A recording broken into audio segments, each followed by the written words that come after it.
Hello everybody, and welcome back to Wipeout. Man, we have a subtle one for you today, and we also have a new guest. Hey there. That's Blind Sally of the wonderful Killzone LP. Yeah. And Canadian Military Simulator. That's the one. Yep. So, this is PMAR Projects, and as Hellfire of Wipeout Zone says, it's a subtle bastard. You can see all these lovely, relatively simple corners, and then you've got this trick chicane. It's not. I did love the architecture we were going through just a moment ago. These lovely villas overlooking the racetrack. Yeah, it's and then you got this chicane. Beautiful cherry blossoms. I know. This is one of the things I've always loved about Wipeout 3. And in fact, a lot of the Wipeout games from 3 onwards is they look great. They do a lot with the track. Too many racing games of the same period were literally just city blocks or Outrun style wilderness. Yeah. But mind you, with Wipeout, they could have probably gotten away with just having flashing psychedelic colors as the backgrounds, but yeah, this is true. They went to make the world so realized. Actually, a fair bit later in the LP, we will actually see something like that, because there's the prototype tracks. Right. But yeah, thing is, PMAR's only a subtle bastard if you play it at its own game. And there are a couple of ways to get around various things. For example, abusing bouncing. I've noticed that. Just hop wildly over corners and... Yeah, if you're really good and you actually remember the hyper boost, unlike me, then you can actually hyper boost almost completely over this first jump chicane. So, I know, but this chicane, like I said, it's a trick chicane, because it looks like a really hard chicane, but you can actually go relatively straight through most of it. I noticed that you weaved through it just a moment ago quite nicely. Yeah, possibly the nicest I'll ever do that. Also of note is our current shields. This was actually my second attempt at the time trial before I got truly comfortable with the track. And imagine the first attempt as being like this, only the final lap was at 17 shields and I exploded halfway through. Right. It's the problem with an AGS. In not only are the shields weak, in time trial, well, I didn't have any footage from the failure, because an AGS failure is a long, drawn-out, and slightly boring affair, actually. Gotta fast forward to the explosions. Yeah. And when we get to rate, the company is like, wonderful precision piece of machinery, and the driver's just bouncing it through the track, just manhandling it to get the fastest time. AGS would not be happy with me. They were the original inventors of the anti-gravity craft, or rather the company to which Pierre Belmondo belonged. Right, hence the AG in their names. Yeah. Then they were bought out by a Japanese Abatsu corporation, and until the next game in the series, Fusion, the lore kind of drops off with them.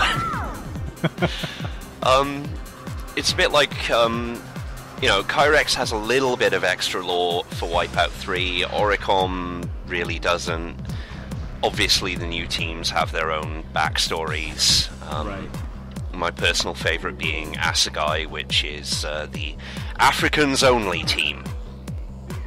Really? Yeah. Interesting. Yeah. I don't think I knew the history of any of the companies, to be honest. It's, well, to be fair, it's something that you would only really see in little quotes in the game, the manuals, and various press releases. I only really played Wipeout Pure and the new one on the... No, not the new... the newest one? Wipeout HD. That one. Wipeout HD is the last but one in the series. Okay, yeah. Yeah. And there are actually still tournaments going on for Wipeout HD. No, you know what? Actually, I have played Wipeout 64. Oh god, you poor man. Well, I didn't remember until just now, so I must have blocked it out. Yeah, I wouldn't blame you. I don't remember it being great. No. Technically competent. It looked nice. And the fact that they were able to compress MP3 into a cartridge, as well as actually have loading times on a cartridge because of the music decompression. Right. That's counts for something. Technical oddity. Yeah. Footnote in Nintendo 64's history. But actually, a theme of both this and the Classic League video for this week are going to be exploits and interesting physics, because we've already noticed that you can abuse bouncing in a number of ways in this video. It's one of the benefits of anti-gravity. Oh yeah. In fact, one thing I wasn't able to replicate, saw it in the first lap of the time trial, was that if you air brake just right, even without boost, you will literally bounce completely over that first turn in the chicane. But it's fucking hard to do consistently, to be honest. So don't rely on that. Right. Use Hyper Boost instead. And I think, for the end of this final lap, we are actually going to see Hyper Boost for the first time in a while. Hyper Boost in Wipeout 3 replaces the turbo as main mechanic. It's the only game that does this. And what it does, you literally trade shields for turbo.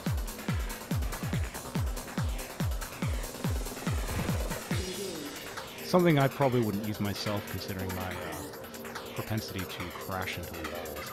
Oh yeah. You're kind of lucky in that it always stops. You can't hyper boost when your shield is below 25%. Oh. Oh wait, no. I'd gotten the first person and hyper boost buttons confused again. It happens. But another feature that I found is only in this game in the series. First person. Replay. As far as I'm aware, there are no action replays in the rest of the series. Really? What about... Maybe I'm just misremembering. It's been years since I played Wipeout Pure. Weren't there some in Pure? Not that I could see. Unfortunately. Maybe I'm thinking of Gran Turismo or something. Yeah. Although why I would be confusing those two games, I have no idea. They're both bloody excellent racing games. Yeah, there you go. Yeah. So many similarities. They're both really good. Yeah. And, God, I love the replay camera on this track. There's only a couple of tracks where the replay camera misses, but that... apart from the collision... Going right through a billboard. Just another one of the fringe benefits of anti-gravity. Oh, yeah. Occasionally makes the vehicle immaterial. But only when it comes to billboards. I think I did see you in the last lap before the replay, clip right through the ground. Yes. That actually, yeah, I think I actually destroyed that guy there. I'd have to go... Man. Well, That's Wipeout. They've got stupid safety features and ejection pods. Cloning bats. Them too, although we won't see any evidence of that until Fusion. A game which, as current thread discussion has proven, is not amazingly popular. Right.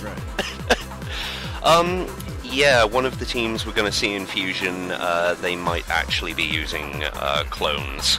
Now that's the one that adds a proper story mode, right? Fusion? Sort of. Sort of. Like an arcade fighter story mode? It's more along the lines of a completely linear tournament mode. Oh.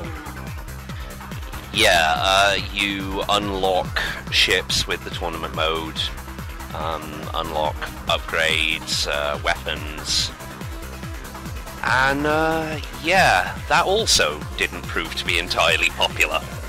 I can imagine. Because people liked their anti-gravity ships.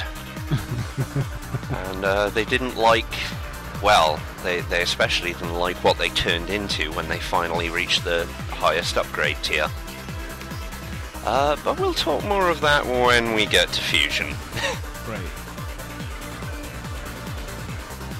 But yeah, PMAR project, not quite bad enough that I would agree with Hellfire of Wipeout Zone putting it on his Circuits from Hell video. It's certainly no Silverstream, but then what is?